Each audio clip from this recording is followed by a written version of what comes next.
Como vocês já devem saber, o resultado do Banco do Brasil ele veio bastante ruim, aquém do que o mercado esperava, que já estava esperando um resultado negativo.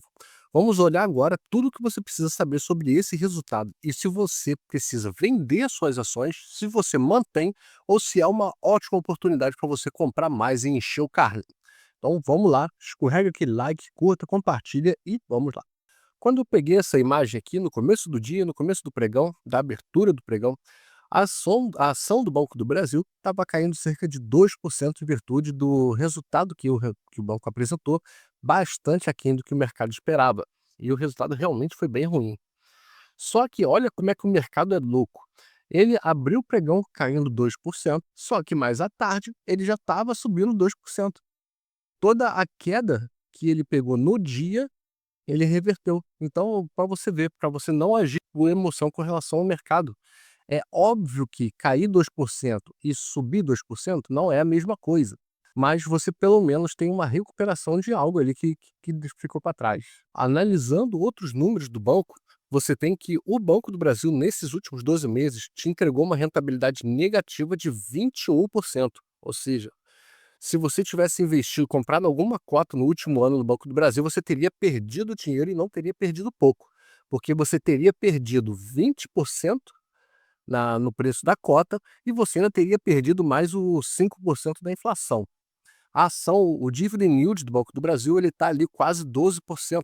Lembrando que dividend yield é uma relação do quanto que a empresa distribui de dividendos e o valor da negociação da cota naquele momento. Olhando direto para os resultados, é sem enrolação, nós temos aqui o lucro líquido ajustado, que foi uma das coisas que mais impactou nesse resultado de forma negativa. O banco ele saiu de um lucro líquido de 9,5, que já vinha de queda, e agora ele caiu para 3,8, uma queda de 60% em um ano. Isso aqui é insano, pessoal, é insano. E uma queda de quase 50% de um trimestre para o outro. Se a gente for levar em consideração aqui o ROI, né, Return on Equity, que é o retorno sobre o patrimônio líquido, ele saiu da casa dos 21,6%, já tinha caído para a casa dos 16 e agora está na casa do um dígito, com um ROI de 8,4. Ou seja, o banco, além da lucratividade ter despencado, o retorno sobre que o banco possui de patrimônio, ele caiu abruptamente. Um ROI abaixo de 10 é considerado baixo para qualquer empresa. Agora imagina para o Banco do Brasil, mas nem tudo também é um desastre. A margem financeira, que é a receita que o banco tem com juros, ela caiu 1,9%, mas e subiu 5% de um trimestre para o outro. Então você vê que o banco ele conseguiu manter ali uma margem financeira estável, de quase 2% de queda, né? Recuperou com relação ao trimestre anterior, que teve ali um aumento de 5%. Vendo a notícia aqui sobre a margem financeira, né, a margem financeira bruta caiu 1,9% ano a ano para 25 bilhões, como nós já vimos, e subiu 5% no trimestre anterior. Agora vem um problema, né? A margem financeira líquida despencou 48% no ano para 9 bilhões. Só para que vocês saibam, a margem financeira líquida é a margem financeira bruta menos o PDD, que é o Programa de Devedores Duvidosos. É o calote, na verdade.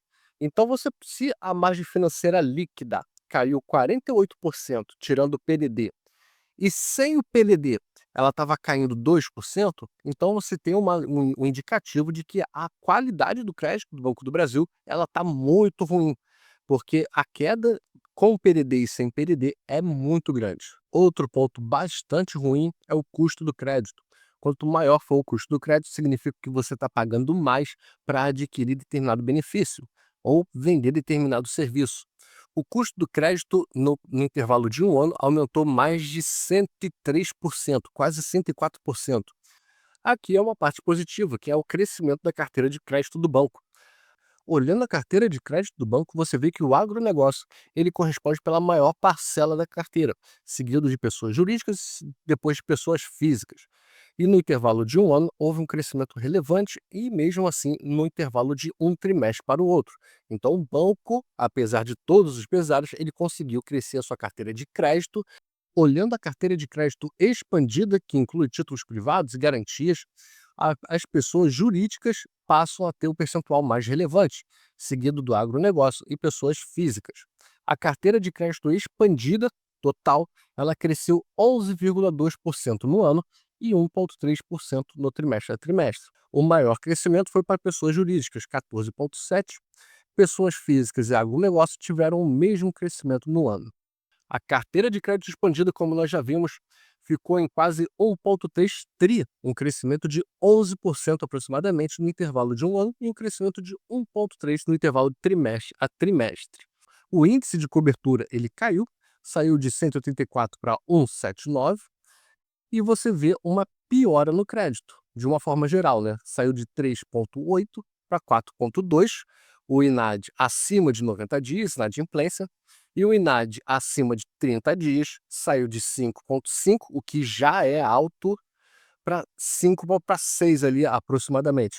Então o que você tem? A carteira de crédito ela cresceu, cresceu, mas o índice de cobertura, o alcance dela, ela reduziu e o índice de inadimplência cresceu tanto acima de 90 dias quanto acima de 30 dias, o que denota uma qualidade pior da carteira do crédito se você for analisar os setores, tanto agronegócio, pessoas físicas quanto pessoas jurídicas, porque essa é a carteira de crédito expandida. Ela considera absolutamente tudo. Vamos analisar agora setor a setor. Com relação à pessoa física, o crescimento foi de 8%, como nós já vimos, no mesmo sentido do agronegócio. Só que inadimplência acima de 30 dias cresceu, saiu de 7,3 para 7,6. Inadimplência acima de 90 dias também cresceu, saiu de 5,1 para 5,9. E o índice de cobertura saiu de 1,76 para 1,62. Então você vê que os principais indicadores vieram ruins e um destaque para a inadimplência, que já é alta e vem crescendo. Pessoas jurídicas teve um crescimento bastante relevante de 14,7 no ano.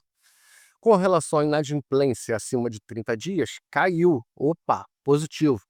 Inadimplência acima de 90 dias subiu, mas subiu bem pouquinho. Meio que parcialmente compensou a queda da inadimplência acima de 30 dias. E o índice de cobertura caiu. O agronegócio, como nós já vimos, teve um crescimento no ano de 8%. A inadimplência acima de 30 dias, bastante alta, tá? O crescimento foi muito alto.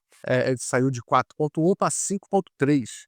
A inadimplência do agronegócio acima de 90 dias saiu de 3,3 para 3,5. E o índice de cobertura aumentou bastante de 1,83 para 206%.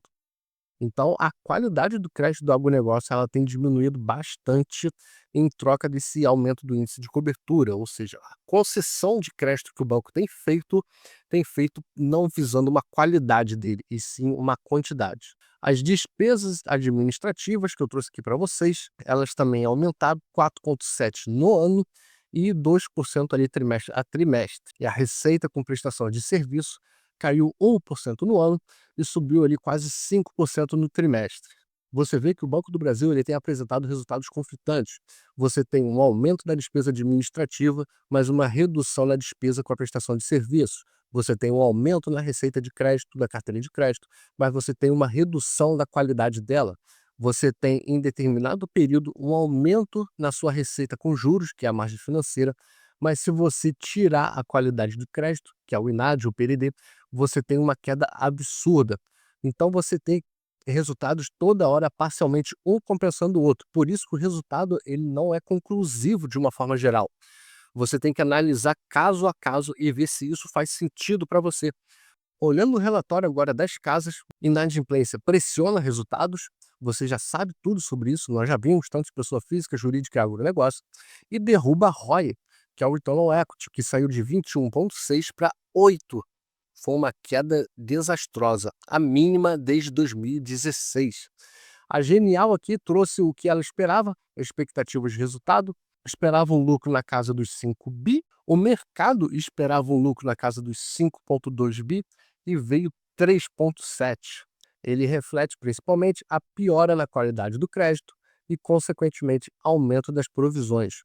E olhando a call, o preço da ação, quando a Genial reportou esse relatório, estava 19,8, com um preço-alvo de 22, um potencial de crescimento de 10,8%.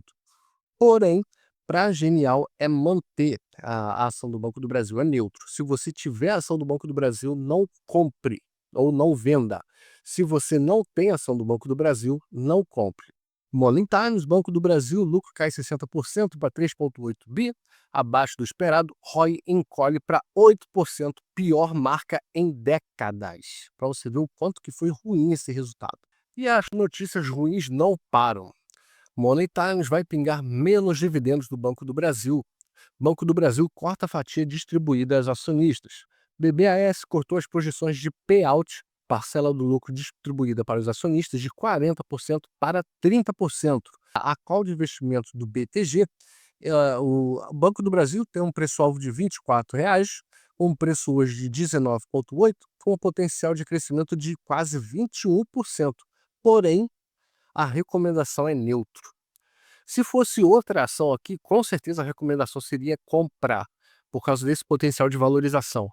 Mas por conta do risco dos resultados ruins que o banco tem apresentado e por conta desse resultado, o BTG colocou neutro. E aqui é o fato relevante que o Banco do Brasil divulgou com relação à redução do seu payout e, consequentemente, à redução da distribuição de dividendos.